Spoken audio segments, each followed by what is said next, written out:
Jackson Brown, a shy high school student in Arizona, struggled with dyslexia and bullying. A teacher's belief in him and a robotics club changed his path, leading him to win a national competition and gain confidence to chase his engineering dreams. Hi everyone, welcome to Life Unveiled. Let's get started. Jackson Brown sat at the back of his classroom in Tucson, Arizona, his head down as his English teacher handed back their latest essays. At 16, he was a junior at Desert View High School, a lanky kid with curly brown hair and a quiet demeanor that made him an easy target. The red deets on his paper glared up at him, the teacher's note scribbled in the margin. Good ideas, but too many spelling errors.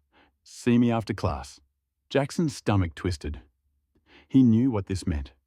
He'd have to explain again why his words never looked right on the page.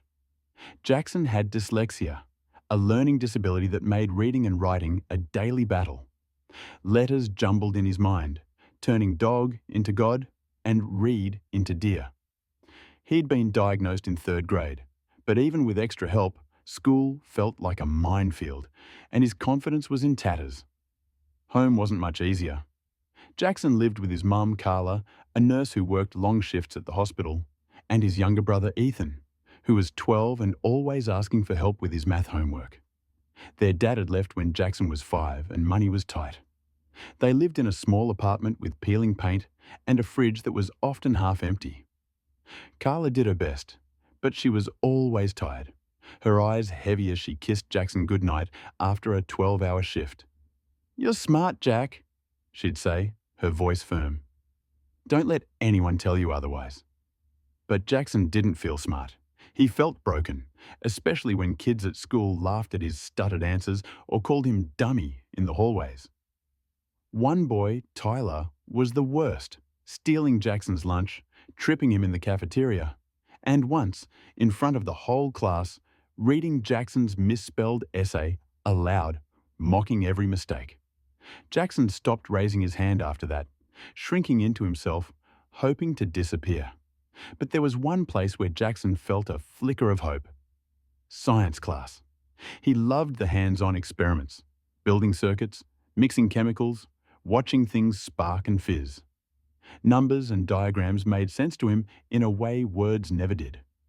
His science teacher, Mr. Rivera, a tall man with a booming laugh, noticed Jackson's knack for problem-solving. One day, after class, Mr. Rivera called him over. "Jackson, you ever thought about joining the robotics club?" he asked, his eyes bright. Jackson shook his head, his cheeks flushing. "I'm not good with stuff like that," he mumbled, thinking of his dyslexia. Mr. Rivera smiled. "Robotics isn't about spelling, kid. It's about building, thinking, creating. You've got a mind for it. Come to the meeting tomorrow, okay?" Jackson hesitated, fear gnawing at him, but something in Mr. Rivera's voice made him nod. The robotics club met in a cluttered room filled with wires, tools, and half-built machines. Jackson felt out of place among the other kids, mostly seniors who seemed to know exactly what they were doing. But Mr. Rivera paired him with a senior named Mia, a girl with short black hair and a quick smile. "Don't worry," she said, handing him a screwdriver. "We'll figure it out together." The club was working on a robot for a national competition, a challenge to build a machine that could sort colored blocks in under a minute.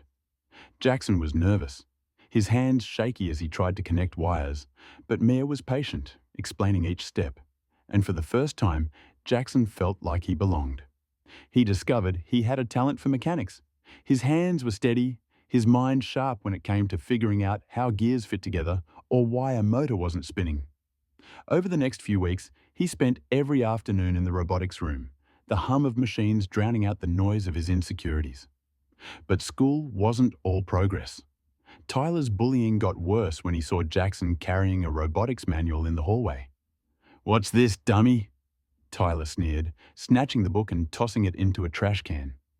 "Think you're some kind of genius now?" The other kids laughed, and Jackson's face burned as he fished the book out, his hands trembling. That night, he sat on his bed, the manual open in front of him, and cried. He wanted to quit the club, to go back to being invisible. But then, he thought of Mr. Rivera's words. "You've got a mind for it." and Mia's smile as they'd made their robot's arm move for the first time. He couldn't let them down. So he kept going, pouring his frustration into the robot, working late into the evenings, his fingers stained with grease, his mind focused on the task. Jackson's dyslexia still made things hard. The team had to submit a report on their robot, and writing it was torture.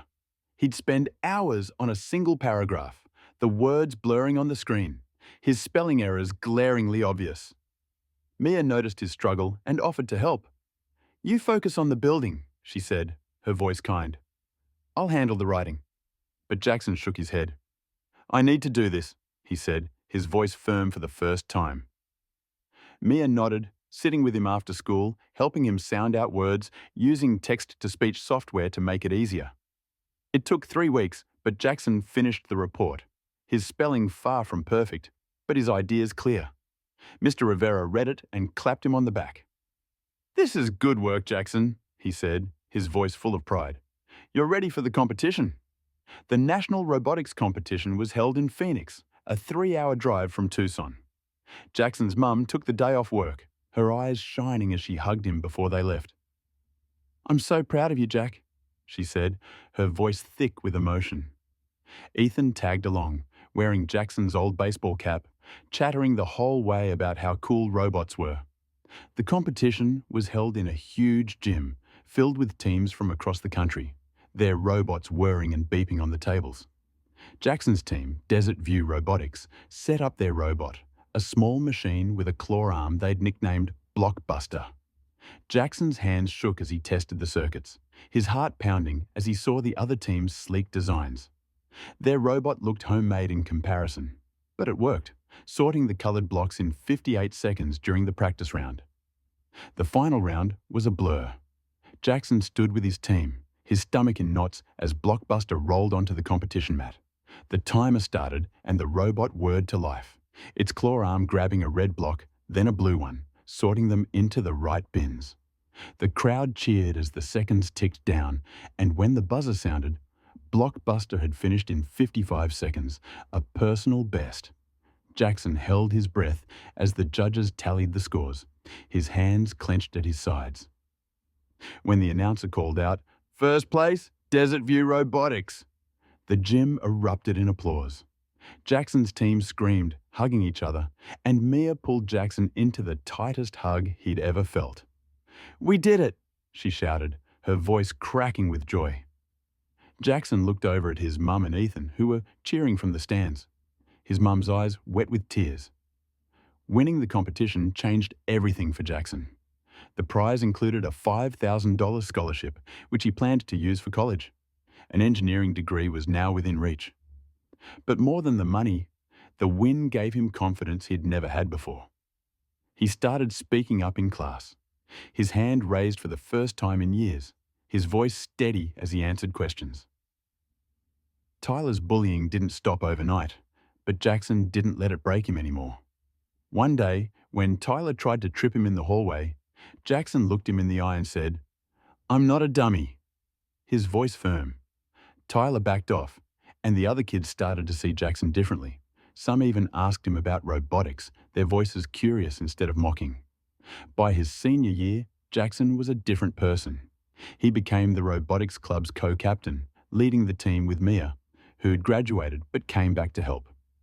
He worked with his school's learning support team to manage his dyslexia, using tools like audiobooks and speech-to-text software to keep up with his studies. His grades improved. Not perfect, but better. And he earned a B in English, a victory that felt as big as the robotics win. He started tutoring younger kids in the club, teaching them how to wire circuits and program motors, his patience endless as he remembered his own struggles. "You've got this," he'd tell them, his voice warm, and they'd smile, just as he had with Mr. Rivera. Jackson's mom noticed the change in him too. One evening, as they sat at the kitchen table eating spaghetti, she reached across and squeezed his hand.